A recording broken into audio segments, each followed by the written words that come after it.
अब आते हैं आपके एक्सरसाइज 5.2 जिसमें पहला क्वेश्चन है आपका z बराबर -1 माइनस के i वर्गमूल 3।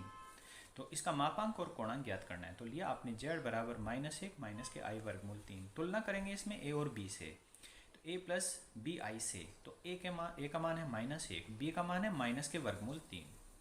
तो इसका मॉडुलस z ज्ञात करना है। वर्गमूल में क्या होगा फॉर्मूला, a का वर्ग प्लस b का वर्ग माइनस 1 का वर्ग माइनस वर्गमूल 3 का वर्ग। इसका वर्ग 1, इसका वर्ग 3, 3 और 1 4, वर्गमूल 4 मान 2। तो इसका जो ये इसका जो मापांक है उसका मान आ गया 2। अब आप लेंगे कोणांक थीटा, मुख्य कोणांक नहीं, यहाँ पे केवल कोणांक ज्ञात करना है। तो इसलिए थीटा का मान सीधा हो जाएगा tan inverse b upon a। b का मान माइनस वर्गमूल 3, a का मान -1, वर्गमूल 3 रह जाएगा tan इनवर्स वर्गमूल 3।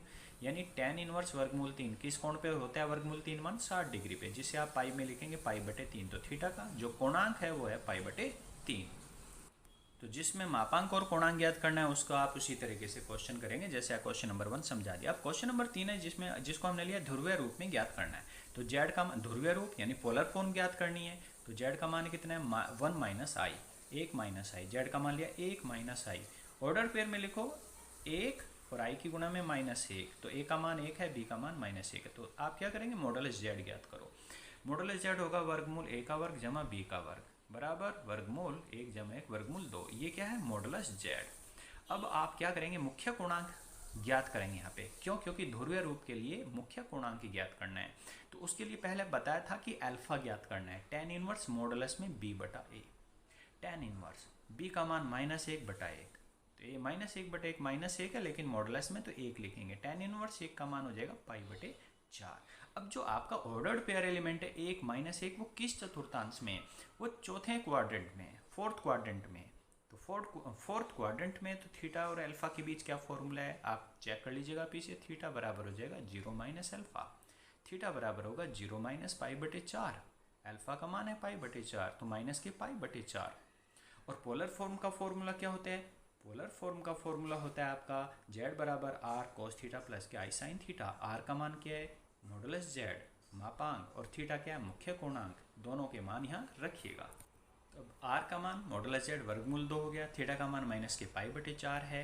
तो z बराबर आप रखेंगे r का मान वर्गमूल 2 cos theta minus pi plus के i sin माइनस पाई/4।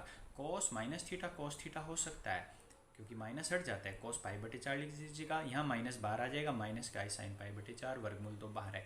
तो z बराबर ये आपका पोलर फॉर्म है। ठीक है, यहाँ अगर cos और sin इन दोनों के मान रख के इसे हल करेंगे तो जो कॉम्प्लेक्स नंबर आपका क्वेश्चन में दिया हुआ है वही कॉम्प्लेक्स नंबर आपका आ जाएगा। इसलिए उसी का एक दूसरा रूप ये है जिसको हम पोलर फॉर्म बोलते हैं। क्वेश्चन नंबर 6 है z बराबर है केवल -3।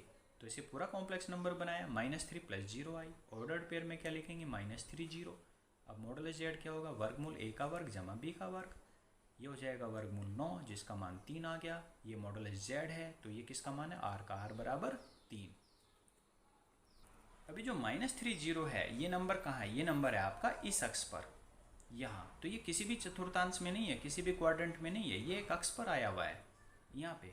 और आपको बताया था यदि वो इस अक्ष पर आए तो यहाँ पे मुख्य कोणांक थीटा का मान क्या होगा पाई। यहाँ फॉर्मूला लगाने की जरूरत नहीं है मुख्य कोणांक को ज्ञात करने के लिए।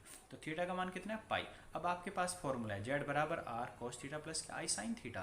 r का मान कितना है 3 और थीटा का मान अभी बताया पाई। तो ये हो जाएगा 3 बार हो जाएगा और cos पाई प्लस के i sin पाई। इसी प्रकार आप क्वेश्चन नंबर 8 देख सकते हैं जिसमें केवल दिया z बराबर i। इसे भी कॉम्प्लेक्स नंबर लिखेंगे 0 + i। a का मान 0, b का मान i की जो गुणा में है वो है आपका वो 1। तो ऑर्डर्ड पेयर में हो गया 0 1। मॉडुलस z ज्ञात करो वर्गमूल a का वर्ग जमा b का वर्ग। अब यहाँ से बन गया 1 वर्गमूल 1 जिसका मान आ गया 1। ये मॉडुलस z है यानी r बराबर 1। अब ये आपका 0 1 नंबर कहाँ होगा? 0 1 है आपका इस अक्ष पर। क्यों? क्योंकि x का मान 0 और y का मान 1 चला। अब इस अक्ष पर जो भी नंबर होता है उसमें मुख्य पूर्णांक थीटा का मान क्या होता है पाई/2। अब आपने फिर फॉर्मूला लिया z बराबर r cos theta plus i sin theta. r का मान कितना है 1 और थीटा का मान कितना है पाई/2। तो वो आपने यहाँ पे रख दिया। z बराबर 1 बाहर है cos पाई/2 प्लस का i sin पाई/2। ये मान हो गया जो आपने z नंबर लिया था, जो z बराबर i था उसका ध्रुवीय रूप आपका ये निकाल लिया है। तो इस एक्सरसाइज के जो भी बचे हुए क्वेश्चंस हैं वो आपको अपने आप करने हैं।